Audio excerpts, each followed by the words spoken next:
Olá, sejam muito bem-vindos à Escola Bíblica do podcast do projeto Orais Sem Cessar. Eu sou Michele Bonaretti e venho te convidar a participar da 13ª edição da Bienal Mineira do Livro, que ocorrerá entre os dias 3 e 10 de maio no Center Minas Expo. O projeto Orais Sem Cessar está lançando o livro As Sete Igrejas do Apocalipse. Qual delas é você? Uma visão cristã sobre o comportamento humano. Bem, para além da localização geográfica, 7 estágios ou 7 eras das igrejas de Cristo, a autora do livro, eu, traz uma reflexão e uma visão inovadora sobre o tema. Ao mergulhar na leitura das 7 igrejas e comparar o seu próprio temperamento, percebeu que as mensagens eram direcionadas a 7 tipos distintos de comportamento humano. Ou seja, a mesma metodologia de ensino aplicada por Cristo em seus sermões. Espero que gostem e o livro estará sendo lançado na Bienal do Livro de Belo Horizonte. E se for o seu primeiro contato com o Projeto Orais Sem Cessar, eu quero te convidar a conhecer as orações da palavra no site www.projetoraissemcessar.com ou na nossa página do Facebook e Instagram e vir orar e aprender a palavra comigo toda semana. Hoje nós vamos continuar o nosso estudo do livro de Atos. É um estudo bem minucioso, bem longo. Hoje a gente vai falar do valor intrínseco ou valor essencial do livro de Atos, né? Vamos falar um pouco da igreja primitiva, o cenário do livro de Atos no Novo Testamento, né? Qual é o elemento teológico do livro, missão do livro e a inclusão dos gentios e como se deu a organização da igreja, né? Diferentemente ou variadamente dos demais livros, né, do Novo Testamento, que foram enviados primeiramente às igrejas cristãs, o livro de Atos, né, e o Evangelho de Lucas não foram primeiramente dirigidos aos crentes, às igrejas, aos cristãos, né? Ele até circulou entre elas, mas os estudiosos bíblicos acreditam que principalmente o livro de Atos tenha circulado primeiramente entre os livros do comércio, né, do comércio livreiro contemporâneo, para o acesso ao público gentio que apreciava a literatura. Até porque a mensagem do livro de Atos, ela visa alcançar o povo gentio, né?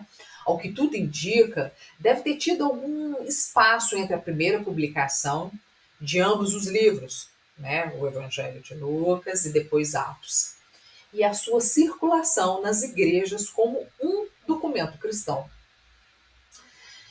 Atos na igreja primitiva, né? No início do segundo século, quando os 4 evangelhos já circulavam como livros, né, no meio do povo cristão, os livros de Lucas, né, Atos e o seu evangelho foram separados um do outro, seguindo caminhos diferentes.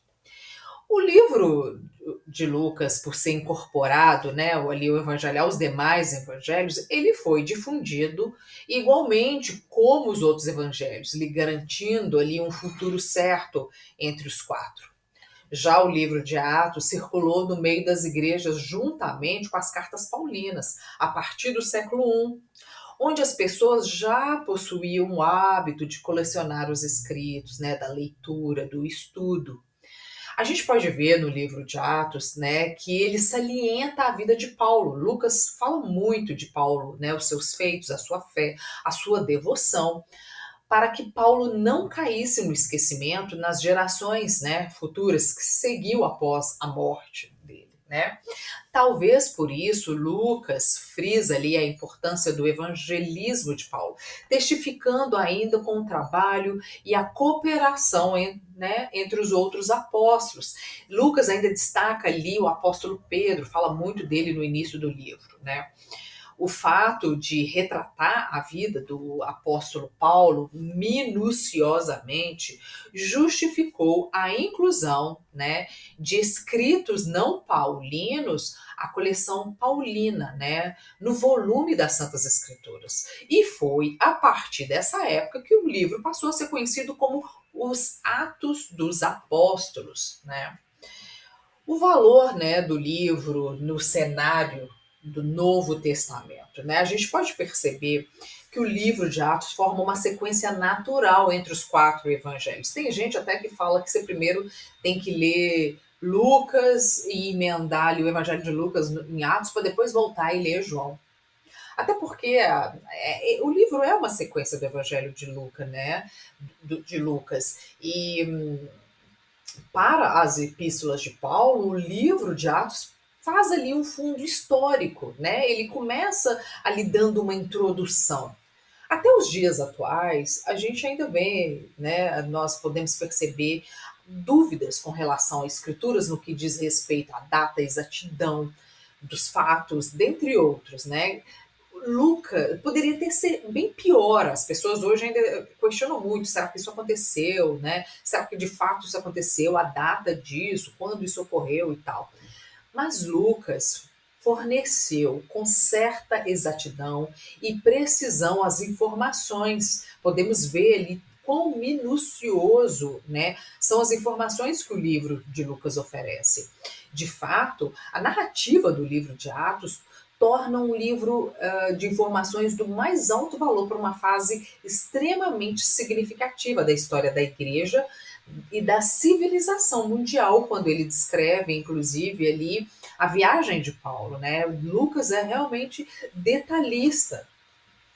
Como elemento teológico, né, a gente pode ver que apesar dele fazer ali uma narrativa histórica dos primórdios do cristianismo, embora rejeitar, né, que Lucas tenha escrito o livro a fim de transmitir um conceito teológico específico, devemos tentar entender qual era o ponto de vista teológico que é expresso no livro de Atos, né?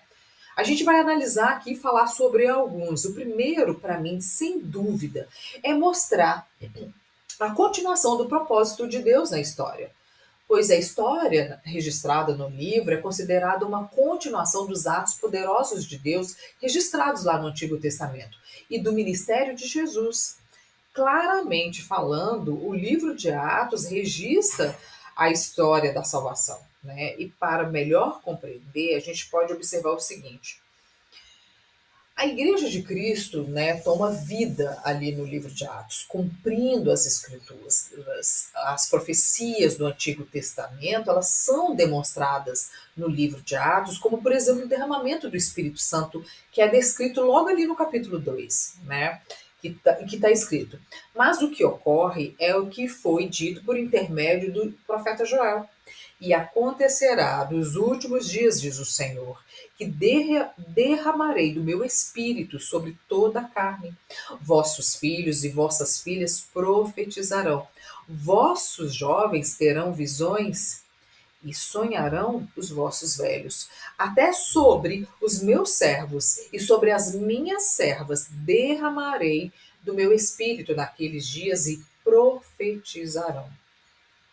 Ainda vemos no capítulo 2 de Atos a proclamação da salvação, que está escrito assim: e acontecerá que todo aquele que invocar o nome do Senhor será salvo. Em Atos, vemos a missão dada aos gentios e a promessa de incorporação deles à Igreja de Cristo. No capítulo 13, no verso 14, está escrito, no verso 47 está escrito: porque o Senhor assim nolo determinou. Eu te constituí para a luz dos gentios, a fim de que sejas para a salvação até aos confins da terra. E no capítulo 15, dos versos 16 a 18, está escrito: conferem com isto as palavras dos profetas, como está escrito. Cumpridas essas coisas, voltarei e reedificarei o tabernáculo caído de Davi, levantando-o de suas ruínas, restaurá-lo-ei, para que os demais homens busquem o Senhor, também todos os gentios sobre os quais tem sido invocado o meu nome. Ainda vemos a recusa, né, dos judeus na totalidade, no sentido de responderem ali ao Evangelho. Quando que está escrito: bem falou o Espírito Santo a vossos pais por intermédio do profeta Isaías, quando disse: vai. A este povo dize-lhe: de ouvido ouvireis e não entendereis, vendo vereis e não percebereis, Porquanto o coração deste povo se tornou endurecido, com os ouvidos ouviram tardiamente e fechar os olhos, para que jamais vejam com os olhos, nem ouçam com os ouvidos, para que não entendam com o coração e se convertam e por mim sejam curados, né? Atos é um livro basicamente missionário. E seria perfeitamente justo adotar o versículo 8 do capítulo 1 como resumo do livro, como resumo do conteúdo, né, de tudo aquilo que está escrito. Tudo aquilo que Lucas escreveu se resume a esse versículo que diz: Ser-me-eis testemunhas, tanto em Jerusalém como em toda a Judéia e Samaria e até os confins da terra. O propósito da igreja é testemunhar de Jesus e do poder da sua ressurreição. Quando assim fazemos, né, quando nós assim fazemos, estamos cumprindo a nossa missão, né? Nós fomos chamados para falar das boas novas. E claro, incluir gentios, incluir, chamar cada dia mais aqueles que hão de herdar a salvação, né? Nós não sabemos quem são, mas devemos evangelizar, falar da palavra do Senhor. E o Senhor vai a cada dia agregando aqueles que hão de herdar a salvação no seu reino, através de nós. Por isso, a vida missionária, a vida evangelística é importantíssima no seio da igreja, né? Podemos ver que nos primeiros capítulos do livro de Atos é refletida ali certa tensão entre a igreja primitiva e a aceitação dos gentios. Isso ainda acontece conosco hoje em dia no meio das igrejas. Ainda existe certa. Como é que eu posso dizer? As pessoas costumam não aceitar logo de início as pessoas que estão entrando dentro da igreja. Existem ainda muitos grupinhos fechados, né? Existe ainda uma certa rejeição, uma certa tensão. É difícil aceitar os novos. E isso é uma coisa que precisa ser bem trabalhada, porque às vezes quando a gente lê no livro, a gente acha que isso foi uma coisa que ficou para trás. E a verdade é que não é bem assim, né? Com o derramamento do Espírito Santo no dia de Pentecostes, ficou ali demonstrado a inclusão dos gentios nos planos de Deus. Ainda no capítulo 10, com o batismo de Cornélio, fica claro que não existia essa exclusividade, né? Está escrito assim: Deus fala com Cornélio. Cornélio, a tua oração foi ouvida e as tuas esmolas lembradas na presença de Deus.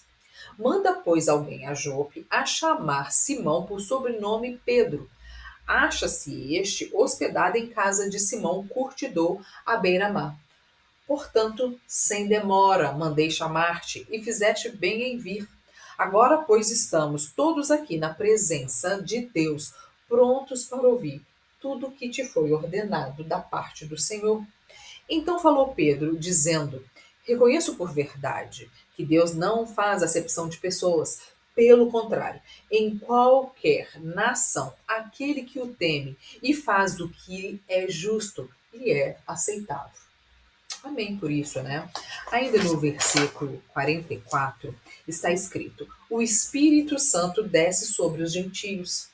Ainda Pedro falava estas coisas quando caiu o Espírito Santo sobre todos os que ouviam a palavra.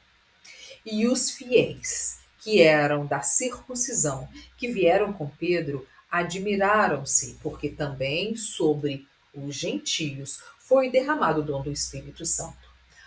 Após, pois, os ouviam falando em línguas e engrandecendo a Deus. Glórias ao Senhor, porque nós não ficamos de fora. Atos ainda fala sobre essa organização da vida da igreja, né? Depois ali que entra os gentios, né? No decorrer do livro, Lucas se preocupa em oferecer um retrato de vida, de adoração da igreja, nos ensinando, né? E orientando como um padrão para que a igreja possa ser guiada ainda nos dias atuais. No começo, né, a liderança da igreja estava nas mãos dos apóstolos, juntamente com os anciãos daquela época. E a igreja em Jerusalém ocupava um lugar importante entre as demais igrejas que foram surgindo posteriormente. Lucas também destaca a obra dos missionários, né? O princípio dos trabalho ali em equipe que foi estabelecido desde o início. E na sua maior parte, os missionários viajavam em grupos de 3 ou mais pessoas. Realmente Lucas dá ali, né, um fundo histórico, é um resumo que antecede as cartas de Paulo, né, o trabalho de Paulo. A gente percebe quão minucioso e quão importante foi o trabalho de Lucas ali ao descrever os Atos dos Apóstolos, né. A gente não deve ver assim o livro de Atos apenas como um livro histórico, pois a palavra de Deus não pretende contar histórias, né, com um simples propósito de relatar os fatos ocorridos, mas para satisfazer a nossa ocorridos assim para satisfazer a nossa curiosidade. Mas os relatos ali no livro contidos são para nos ensinar a verdade. Inserido no Novo Testamento, o livro de Atos está igualmente caracterizado com os demais livros, né? Com os elementos de revelação de Deus ao seu povo em todos os tempos, nos trazendo ensinamentos, nos revelando a vontade do Senhor. Nós podemos ver ali também no livro de Atos, né, a instrução do Espírito Santo. Quando a gente lê, ele não é um livro histórico como qualquer livro, né? Que a gente lê, mas você percebe no livro de Atos a revelação do Espírito Santo. A gente consegue ser tocada pelo Espírito, pelo Senhor. É esse o objetivo do livro, né? Trazer ali também a obra do Senhor e não apenas fatos da história. Como eu disse, o livro de Atos ele é bem minucioso. Nós vamos estar por aqui alguns dias ainda estudando. Eu espero que você esteja gostando, anotando, memorizando, revisando, né, para ficar guardado no seu coração. Quero te agradecer por estar aqui comigo hoje e dizer que por hoje é só. Acompanhe as próximas aulas do Escola Bíblica do podcast do projeto Orais Sem Cessar.